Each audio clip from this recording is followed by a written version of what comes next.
Yes.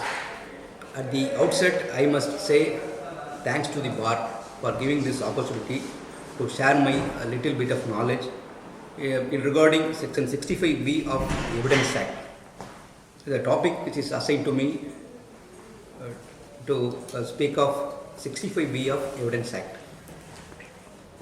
You all know that Section 65B of Evidence Act, which speaks of admissibility of electronic record.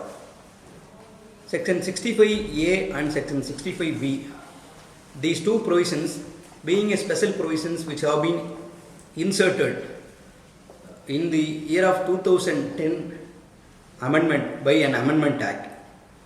Being the special provisions, we should hark back the legal maxim which is known as generally or specialibus non deracant.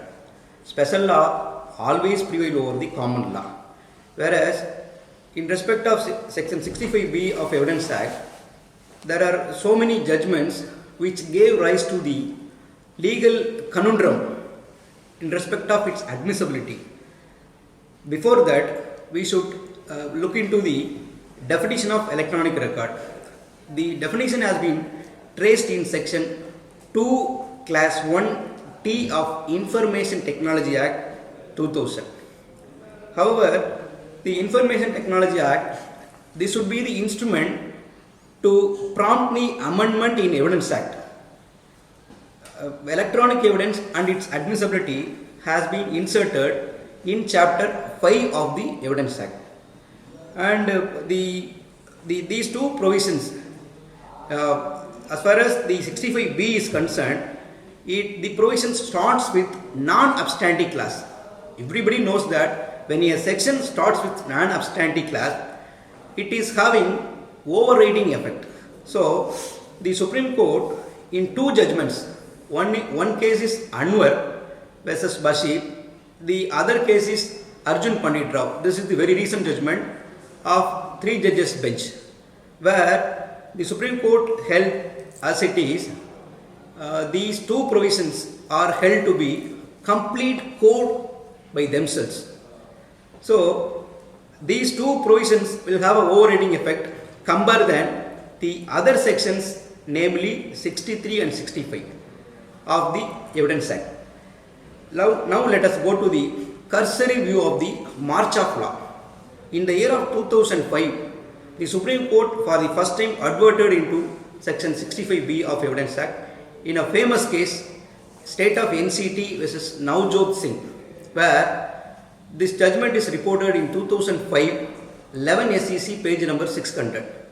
In that judgment, the Supreme Court held that irrespective of complaints of 65B, the electronic evidence in a secondary nature can be let in with the aid of Section 63 and 65. This judgment held in the field nearly a decade. Thereafter, in the year of 2014, I already stated the judgment about Anwar case, which came to the field. That is 3 judges bench. According to the Anwar's case, the view held by Navjot Singh judgment was rendered as per inquirium, and that judgment was overruled because in Anwar case, the Supreme Court categorically held that 65B and 65, Section 65A and B are held to be special provisions and which are having overriding effect.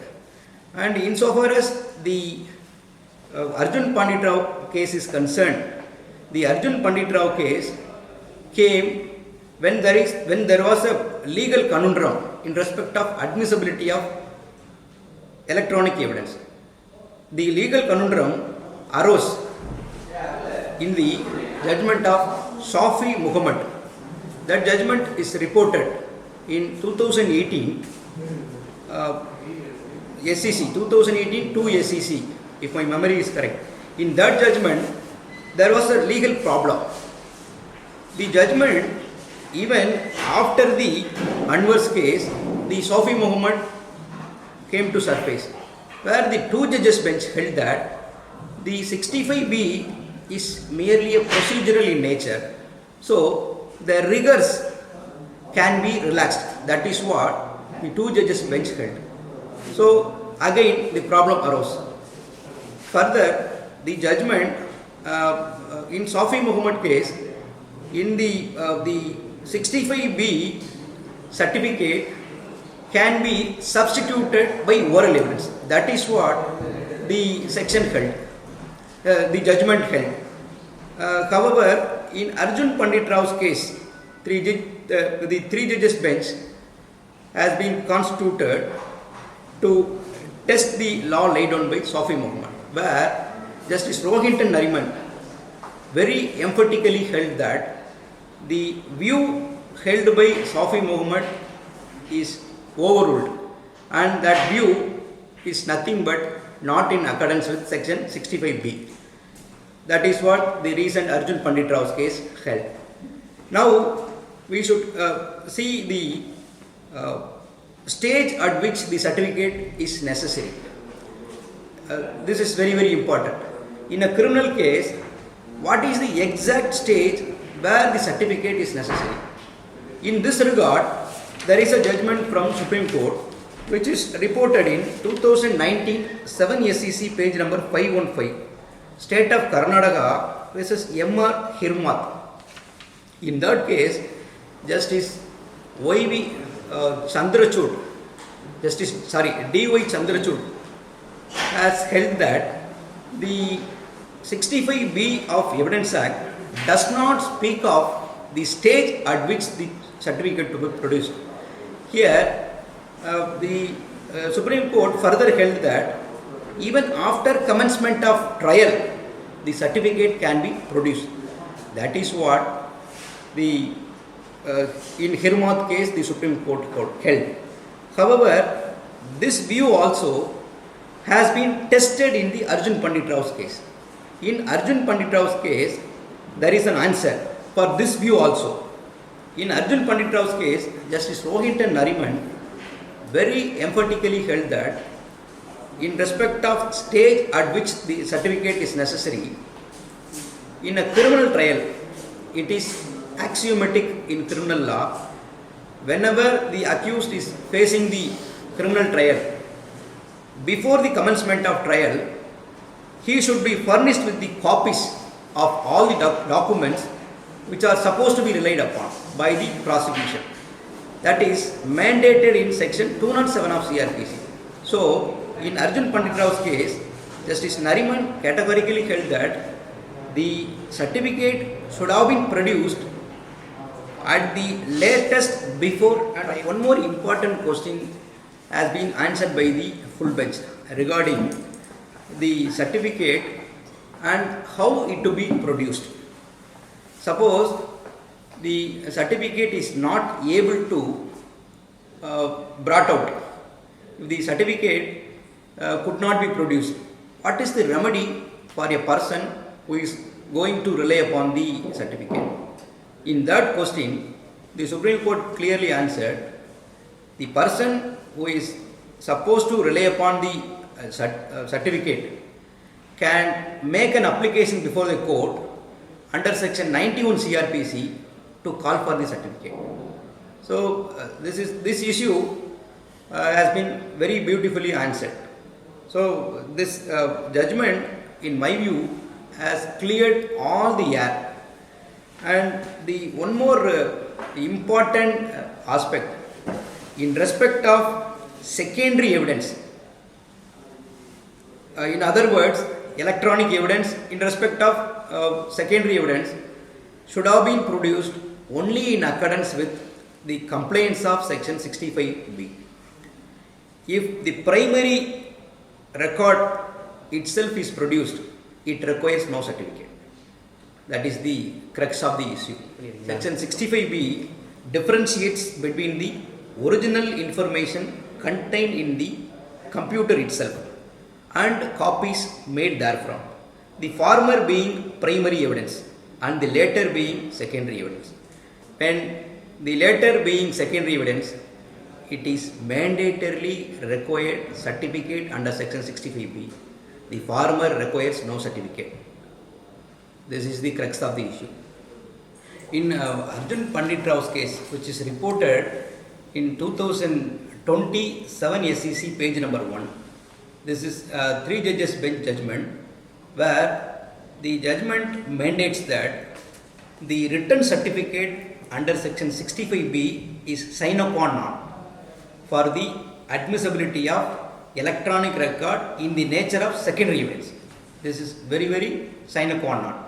And in respect of the certificate is concerned, there is no prescribed form either in statute or in any rule, but it should be written. That is what Supreme Court reiterates. And as far as the certificate, why the certificate is being mandatory, electronic evidence is prone for tutoring, is prone for malpracticing. So, to ensure the genuinity and reliability, the Supreme Court and also the object behind the section 65B insist upon. So, to ensure the genuinity and the authenticity, the certificate becomes mandatory. While giving the certificate, what is necessary to be in the certificate? So, if a person gives certificate, he should write as if he subjectively satisfied, and the certificate has been made under his belief and knowledge. That is what he should write in the certificate. So, belief and knowledge, that has been made precondition. Yes, insofar as CCTV footage is concerned, our High Court in Ramajayam's case held that the aliendo evidence can be let in. Aliendo evidence, which is nothing but evidence in other source, instead of 65B certificate, the oral evidence can be let in. That is what our High Court held. However, the Supreme Court overruled the judgment of our High Court by stating that there cannot be any substitute for 65B certificate. Insofar as 65B certificate is concerned, regarding CCTV footage, if it is taken and if it is produced before the court of law, the certificate should be given by the person who knows about the device and the person who knows about the running of the device.